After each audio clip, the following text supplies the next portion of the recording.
Welcome to Chain Tech, the show and podcast focusing on the latest trends in supply chain, procurement, and logistic technology. My name is Max Henry from the Global Supply Chain Council, and together with my co-host and special guest, we explore the personalities, startups, innovators, and industry players driving disruption in supply chain, from early stage to unicorns, and from cutting-edge technology to the people using it to help drive more innovative, agile, and resilient supply chain around the world. This is Chain Tech.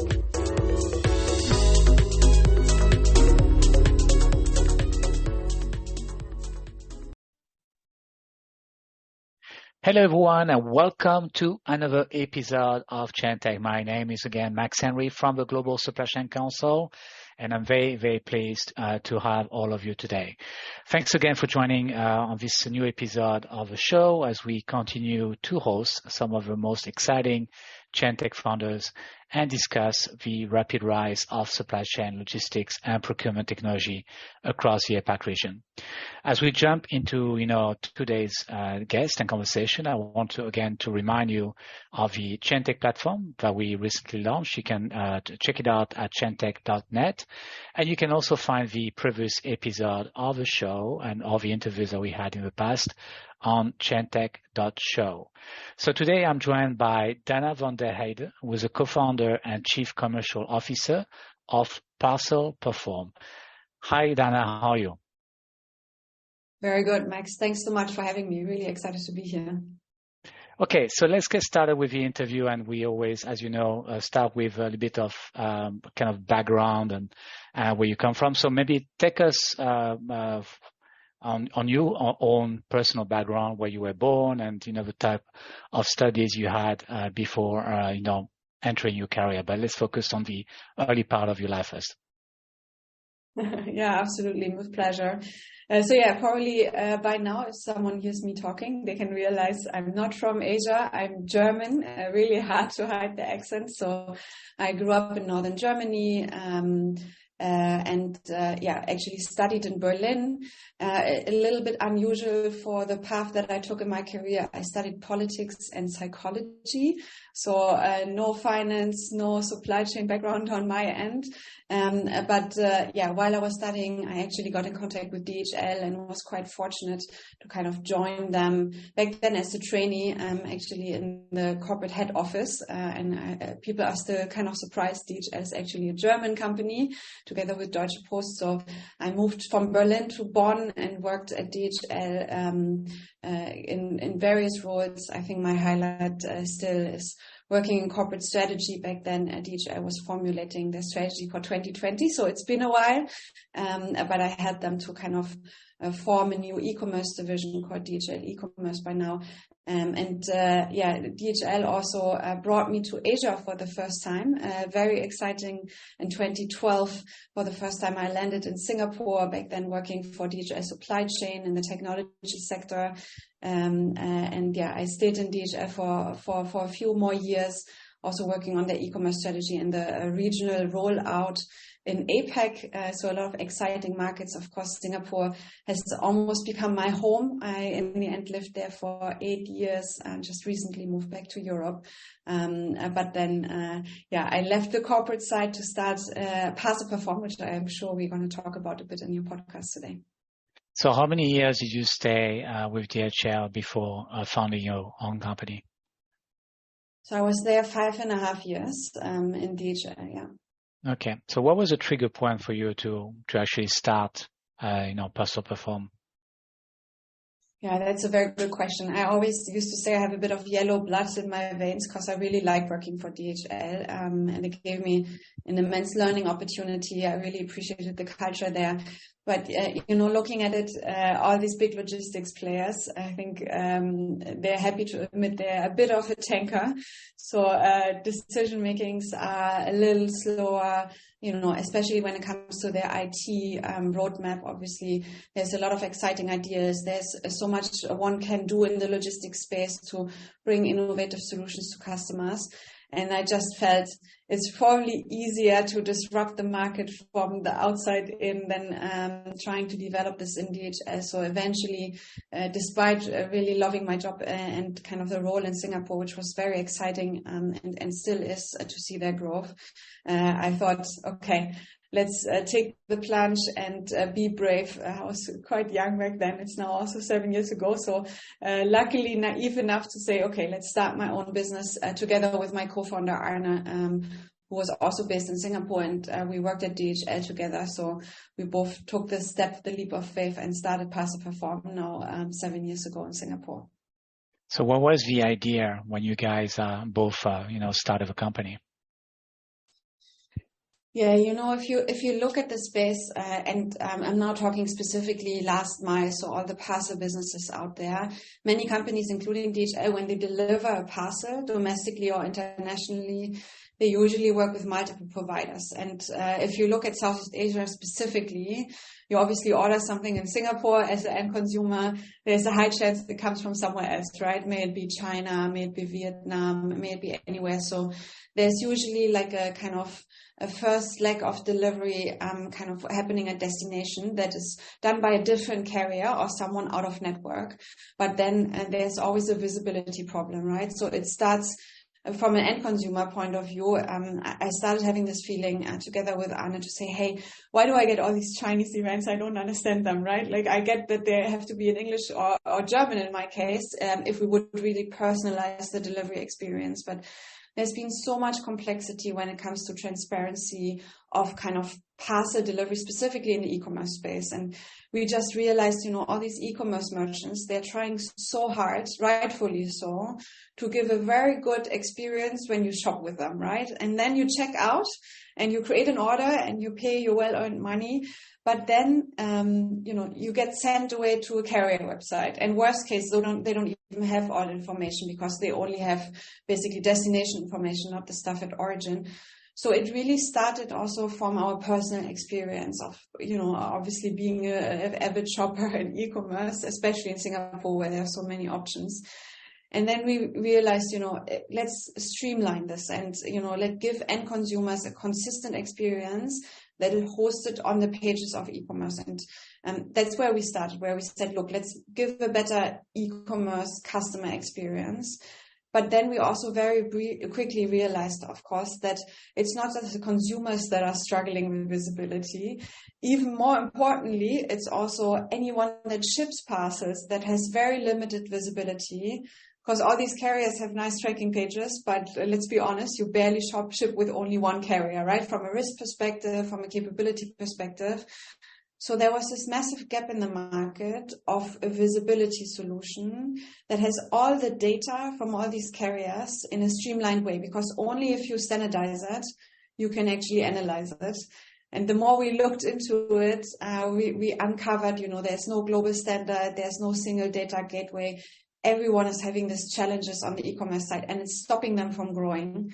So back then we said that there's got to be a solution. And despite starting in Singapore, we always said we want to be a global company offering a solution that works across all Asia and by now, of course, worldwide.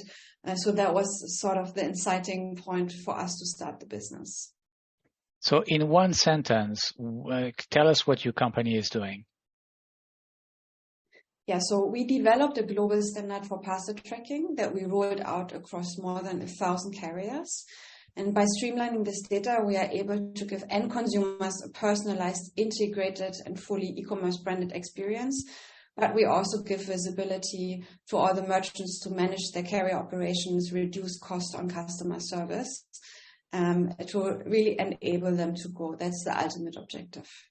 Okay, so your solution you have two sides of the business. You have more a platform which is more B2C focused, right, for the end consumer, and another one which is more for B2B. Or can you explain maybe the differences here?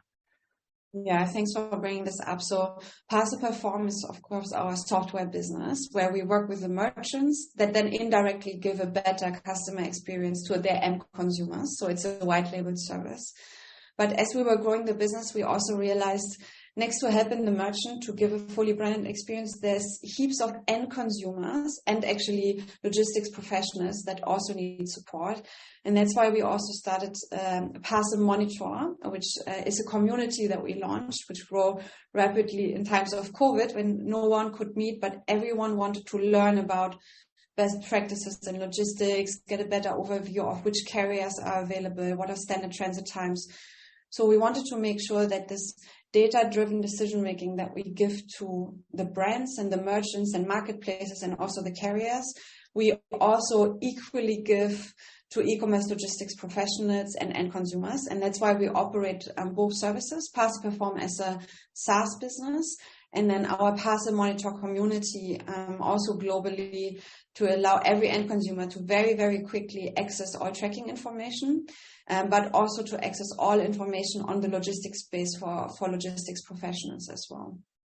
Okay. How big is this market of, parcel tracking? Do you have an idea of the size of the market? Yeah, there's always different numbers out there. I think it all starts with a discussion on how many carriers do we actually have in the market. And when we started Parcel Perform, we said we want to cover every single parcel carrier and even beyond that for our merchants. So we give this 100% guarantee.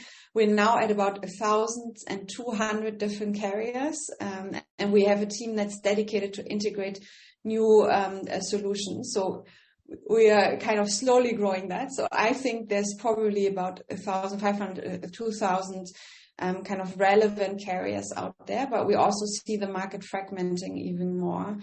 And then the question is, how much parcel volume do we have and what is attributable to us? Initially, when we started Parcel Perform, we thought we only work with the merchants, but then we briefly learned that actually the carriers have a visibility problem as well, specifically if they work with service partners. So we're now also aggregating this volume.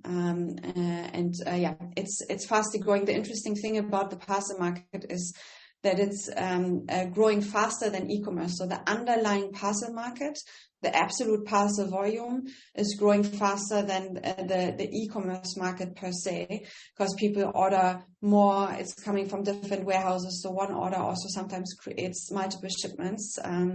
So luckily for us, we picked a very high growth market that's still on the rise.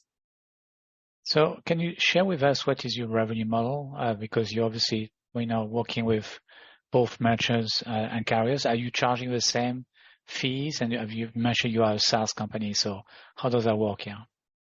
Yeah, absolutely. So obviously our Parcel Monitor community is absolutely free to use for everyone. But for Parcel Perform, we operate a SaaS model, which is basically transaction based. So our customers commit to generally an annual volume, a parcel volume that they want us to track, which is our core service. And then they decide whether they want to add additional modules, whether you want to send email or S notification, whether you want to measure the compliance of your carriers. Or we recently launched a prediction module, which allows us to predict the estimated delivery date very accurately across our carriers and our returns platform. So in the end, it depends on kind of how much depth of service do you want from us and the annual parcel volume that you're ready to commit. And then it's a license-based model. Okay. So you mentioned earlier that you're spending more time in Europe now. And so if is the problem as big in Europe as it is in Asia, or it's a little bit better in a place like Europe? Yeah, that's a really interesting question. Actually, the variance in carriers, so how many carriers are involved in a delivery, is obviously a lot higher in Southeast Asia, which luckily for us, this is where we started to develop our solution. So we learned that's probably the most complex setup we can have, right? Different time zones, a lot of cross-border, a lot of different languages, a lot of different origin and destination carriers, and something in the middle, in the line haul sometimes as well, different modules and modes of transportations that we're seeing. So when it comes to complexity, Southeast Asia still has the highest complexity that we see in the market, with a sheer amount of different carriers involved. Obviously, when we look at volume attribution, then if you look at markets like Europe, assigning a customer that is even shipping with just one country often has a very high volume, and it's easy to ship throughout entire Europe. So your addressable market immediately becomes, or often becomes, the entire, at least Central Western Europe. And then you look at the US, which is also a market that we launched a couple of years back, which has an even higher volume consolidation, but interestingly enough, a lot less carriers involved. But also the brands care a lot more. They're a lot more mature often in their e-commerce setup, though they care a lot more about their branding, about really in granular and sophisticated compliance measurements of their carriers. So every market has a different challenge. And then we also learned, quite interesting, I feel, if you look at South America, where we also now operating, there's a lot of similarities with Asia again. So you have a high fragmentation. Mexico alone has 3 different time zones. So the complexity is quite similar. And obviously the maturity of e-commerce is very different to the other markets as well. And you have also Africa. Is this a market that you're looking at as well?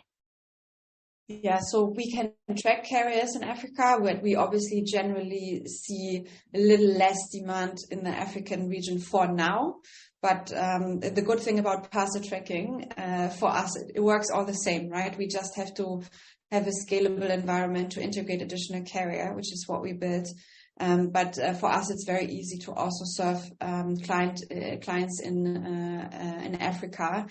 Another super interesting market is Middle East. Obviously, there you have one very interesting challenge, like it writes the other way around, right? If you look at Arabic. So that's from like a programming and front end interface, an interesting challenge that our developers and our front end team is currently tackling.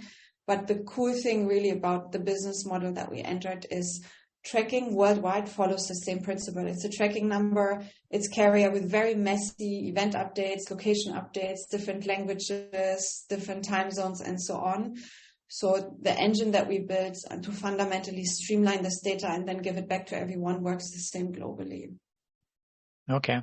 So I keep thinking that with your background at DHL, you know, what you have created and developed over the last few years should be something that DHL has. So, you know, is DHL using the system? Are they interested in your solutions? Is DHL a customer? Yeah, they are. They are okay. Among a lot of different carriers, right? So it's actually interesting. I had the same thought when we started, right? And I said, hey, the carriers should really know where all their parcels are. But there's like various challenges to it, right? The carriers know this if they operate it in their own network. If they work with service partners, if you look at postal carriers, for example, that's kind of governed by the UPU, but there's only very limited data exchange. And they usually use some legacy systems, EDI files and so on, to exchange this data. So they have a very incomplete, non-standardized, and obviously like high latency data exchange, which then limits the visibility that they get from their service partners. Plus, if you look at carriers, you know, they kind of acquire new businesses, they expand, and they have a tendency to have like different systems in every market. The tracking portals, even though they look the same to the end consumers, have a lot of different data sources where they also struggle to then unify this, right? Even if they integrate all the data sources, if the description of events is not standardized in a similar manner, if they can't do the time zone standardization correctly, then they're going to create a mess. And that's why I think as an end consumer, sometimes we get funny events, right? Something was delivered and then it's in transit again, even though we hold the parcel in our hands. That's a very standard use case of getting the time zones wrong and then messing up the order of events. And yeah, we really want to make this more intuitive. So carriers on the last mile, brokers, a lot of fulfillment houses, over time, they also became our customers because they can really add value to the end consumers with having the data. But even more importantly, it helps them to operate their service a lot more efficiently because they can then identify where the gaps are, where are delays, where have there been no update for 24 hours. That's usually a good indication something went wrong in your sorting center or in the warehouse as well. Okay. So I want to go back a little bit on your journey as an entrepreneur. And when you started the business, how did you actually, you know, finance it? Did you bootstrap the company at the beginning? Did you actually raise capital right away? What is your current funding stage as well? Yeah, a very good one. So it was an interesting setup. Arne and I were both Germans that decided to start a business in Singapore. So we didn't necessarily have, we worked in logistics for most of our lives. So we didn't necessarily have like the huge access to like funding. We didn't know all the investors, even though I think we all know there is a lot of capital in Asia to source from. And we wanted to make sure that we showcase to the investors that we have so-called skin in the game, right? So we bootstrapped the business for quite a while, put all my savings in this business. They still are in there because we see the immense potential that this business has. So for the first 1.5 years, we mainly bootstrapped the business, building a product that is more than just a few slides to go to an investor, having our first few customers. So that was our initial journey. Then we obviously did a seed round, kind of had some family and friends, so to say, like you always call it, some industry veterans that invested in us, and Wavemaker and Partners, our first kind of VC came on board and invested in us. And since then, we matured. We did a Series A now 1.5 years ago, and we were very fortunate to bring 2 very important investors on board. One, of course, was SoftBank that came and invested in us, but more importantly, our lead investor, Cambridge Capital. They are a US-based fund that came on board, and they really mainly invest in kind of scalable logistics businesses that they believe in. So that obviously then helped us with our US expansion as well. And I'm sure you're going to ask, our Series A fundraise was a 20 million round we were very lucky to get, obviously, at the right time for us to really invest in our growth and our international expansion as well.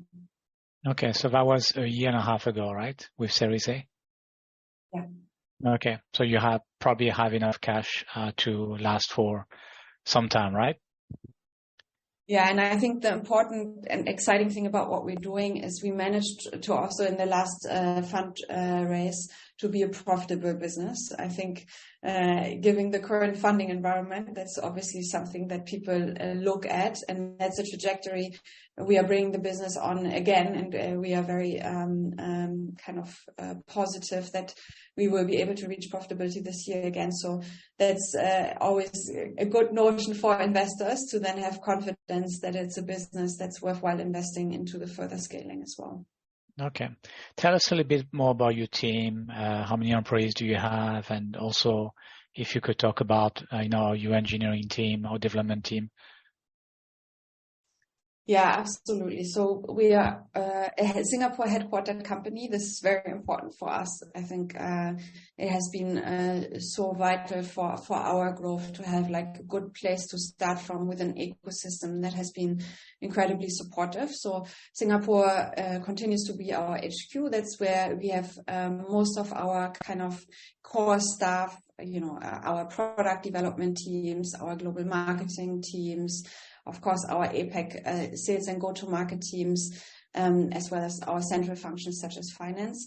We, when we started the business, quickly decided that we obviously need to find a scalable pool of developers, and we didn't want to work outsourced. We wanted to make sure that we have internal in-house capabilities. So our Parcel Performance Tech Hub is in Vietnam, which was a very good move for us.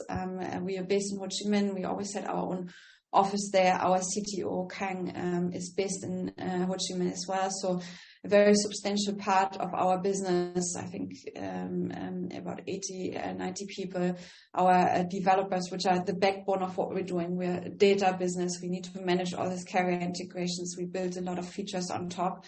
Are in Vietnam, which allow us to scale and really gave us a differentiation in the market, because we didn't just manage to have kind of the biggest data pool, but it also allowed us to very quickly ramp up services and this is important for our enterprise customers, to also be able to customize our solution, single sign-on, additional reports.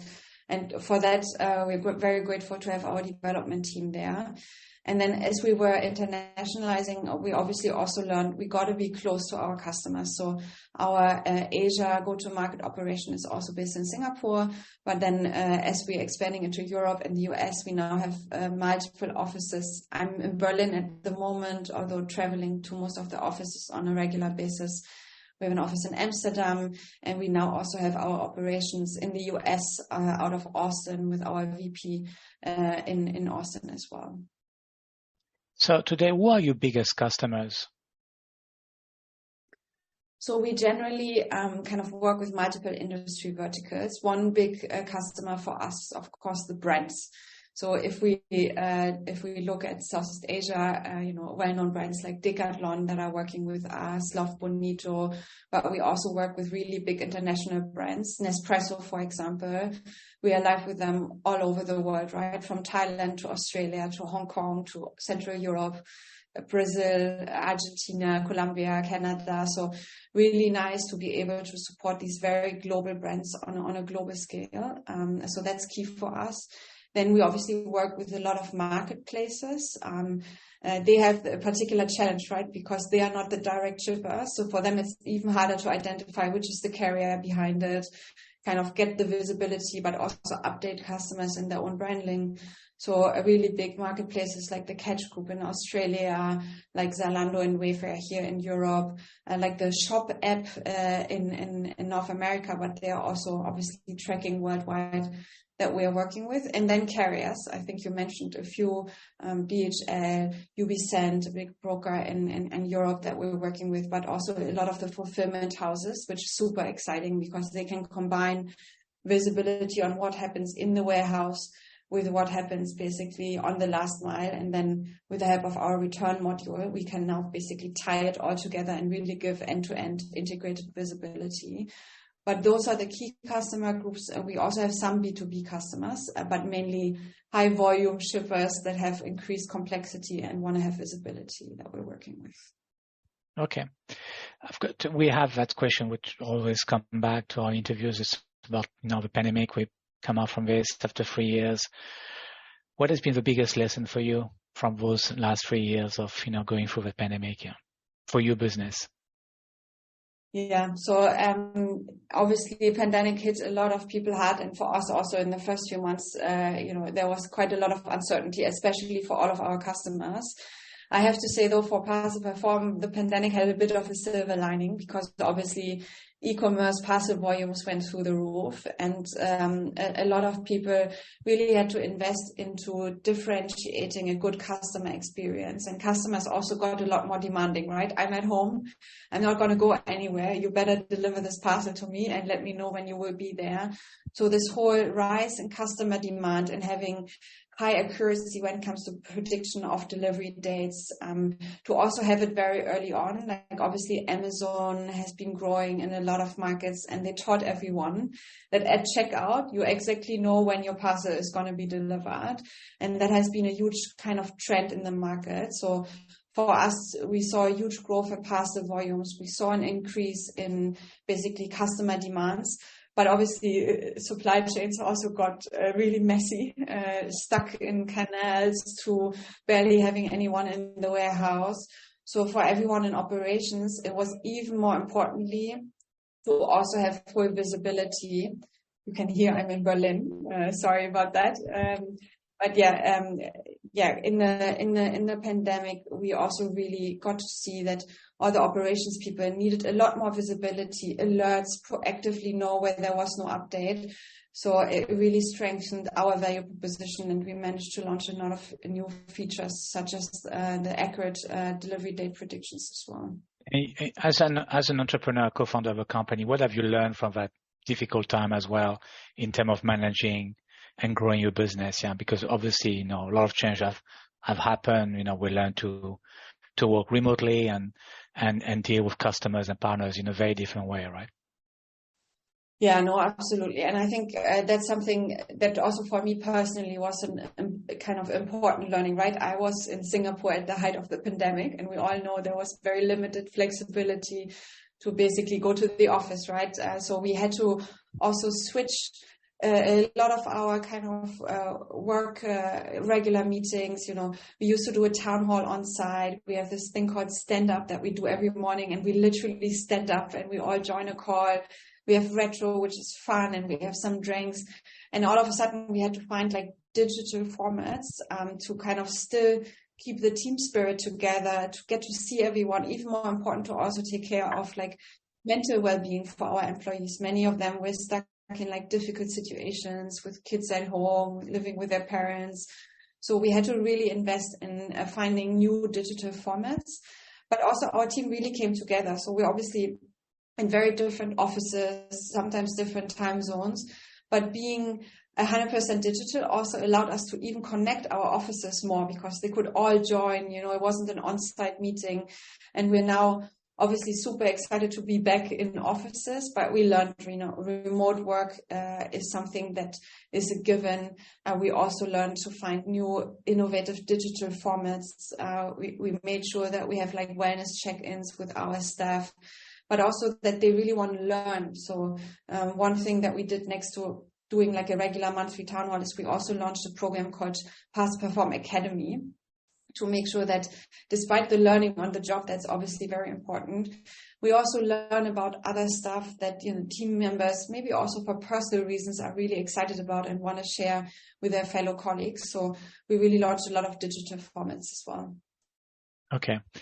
Parcel Perform, I think you mentioned the company has been running for 6-7 years already? Yeah, absolutely. Okay. So after 7 years running the same business can be challenging. What do you say about that? How do you keep that excitement, that energy, that passion after 7 years? It's not always easy, right? I mean, creating a business, launching a business can be super fun and really exciting, challenging, but also very exciting. After 7 years, there's a routine, and it's hard to kind of continue being on the top of the game. So as an entrepreneur, so is this a challenge for you? Yeah, so obviously running a business is always a bit of a roller coaster. And, latest when you do fundraising rounds, then COVID hit, and I'm a person that needs energy from the people around me. Being stuck at home was definitely also a challenge. The interesting thing is that it's never the same. So basically, whenever we get comfortable as a founder and think, now we figured this out, there's the next growth curve. And that's probably what I love most about my job, right? There's not a day that is the same as the other. We are constantly kind of developing new products together with our customers. So as much as initially I thought, okay, Dana, you do parcel tracking. How long can you be excited about telling everyone where their parcels are? We realized also, thanks to the feedback from our customers, there's so much kind of adjacent opportunities to help them, right? The end consumer side, the internal side. Now everyone came to us and said, like, returns are a real mess, and I don't want to buy like a standalone return portal and send my customer somewhere else. Parcel, you have all outbound. Please also give me returns and alert my warehouse when the stuff is coming back. And, in Europe, everyone's a QR code because they need sustainable solutions.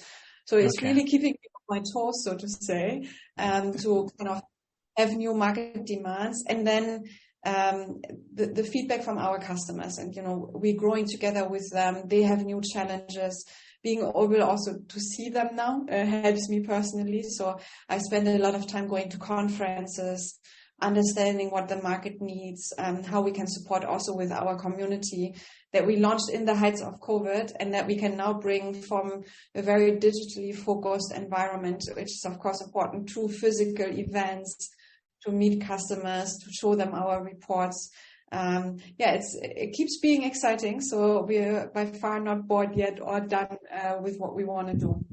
Okay, so keep innovating and adding new features that your customers want. But what would be your biggest struggle right now as a co-founder?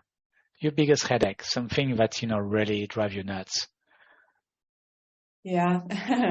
There's of course a few, but I think for us as a business, the biggest headache is to really find the right people to join our teams, right? So we've been scaling in times of COVID without actually being able to meet most of the employees. So there's a lot of catch up you have to play afterwards, making sure that the culture is consistent across all the different offices.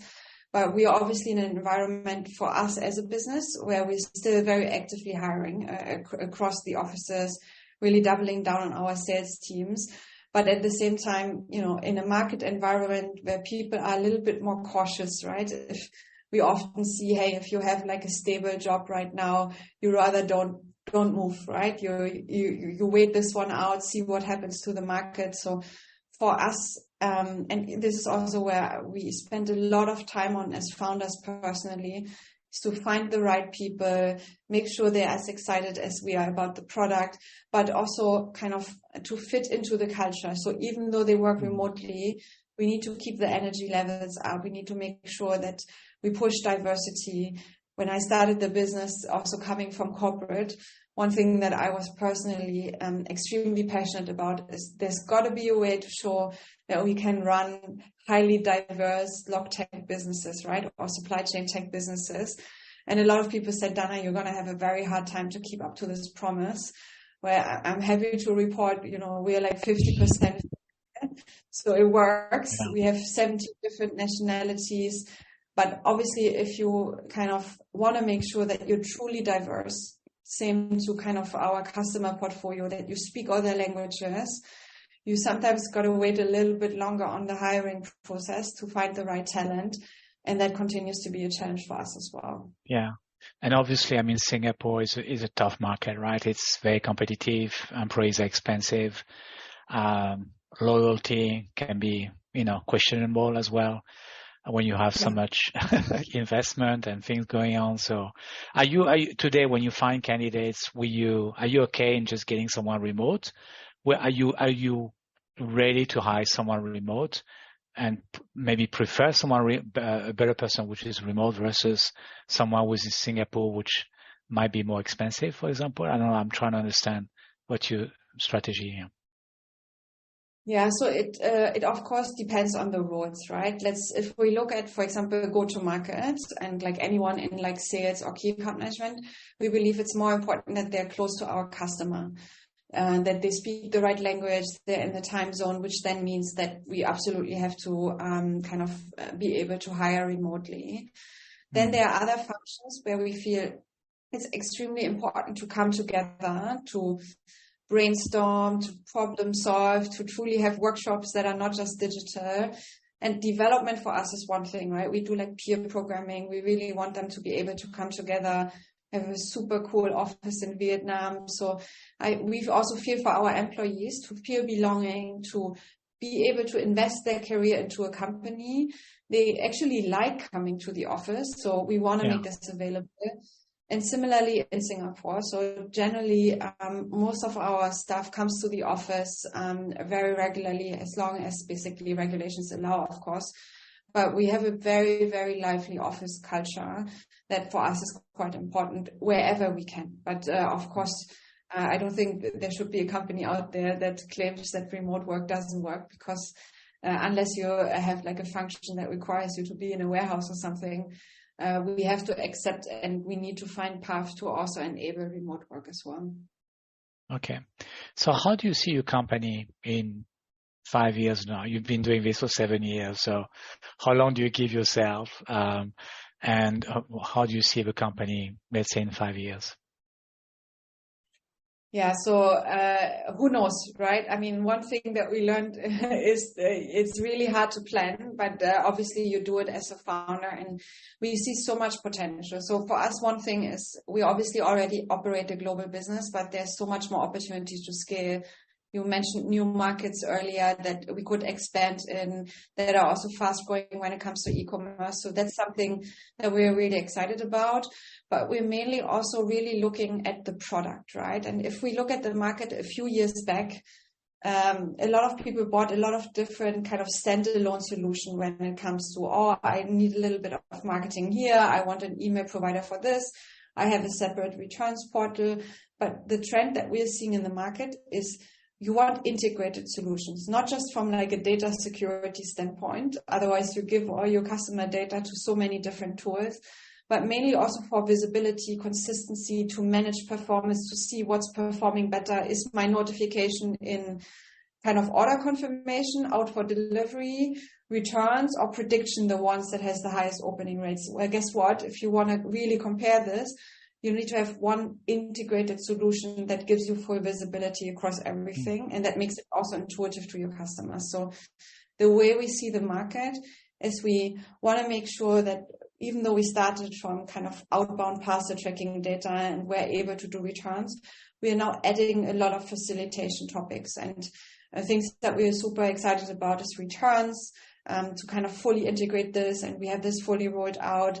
The other thing that we're really investing in as a company, and I truly believe we're only scratching the surface here, is machine learning and AI, right? We saw it with ChatGPT, how much automation you can achieve, but the fundament is data again, right? So you got to have the right data. What we can do with predictions. At the moment, we predict the day of arrival at checkout, which is great because it increases your checkout conversion rate. But I'm very sure there's a ton of other things that we can predict that also make it a more sustainable service offering, which probably from our standpoint, like we go downstream and upstream in the integration of data points into making it more intuitive for our users. But we also, I think as a business, have to think about how we offer more sustainable solutions. And that's something as a business that over the next few years, we will continue to invest in as well. Okay. What would be your final advice to someone who wants to start a company in the field of supply chain or logistics today in 2023? What would be your, best advice to them? I think the first thing is, we always say this, with hassle and heart, everything is possible. And I stand by it, right? There's been a lot of people that told me, oh, that's a bad idea to leave your corporate career, or, how you're going to run like a global business. I believe if you're truly passionate about what you want to achieve, you should go for it, even though we all know this is a difficult market environment. So the other thing I would advise on is find a testing ground. Spend your personal time while you might be still running your job on validating that this could work. Talk to as many people as possible. They might not yet be your customers, but they are your future customers if you make it. So make sure you validate this is what they need. And don't forget about commercialization. I think we see a lot of people building amazing products, but you also need to find a commercial pathway to make it attractive as an investment to people that would then help you to grow the business as well. Okay, thanks. It makes sense. I've got some quick questions for you just to wrap up this interview. Just tell me what you prefer, cats or dogs? Dogs. Window or aisle? Window for sure. Any movie that you've seen recently that you really like? I'm actually really terrible on movies. That's sort of not my thing, so I barely watch anything. I love to listen to podcasts, so that's probably more up my alley, and I can do it on the move when I'm in planes going to conferences. Okay. What's your favorite lunch that you're having?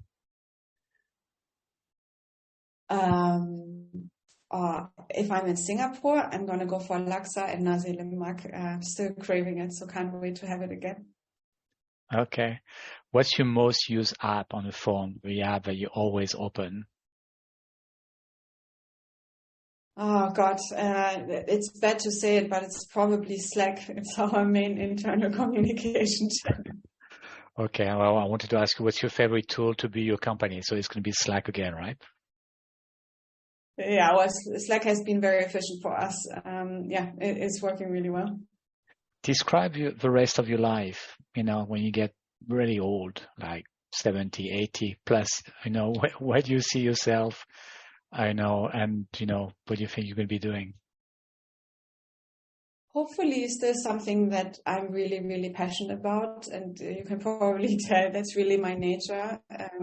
I need to find something that I'm excited about. And I chance on logistics and I really like it.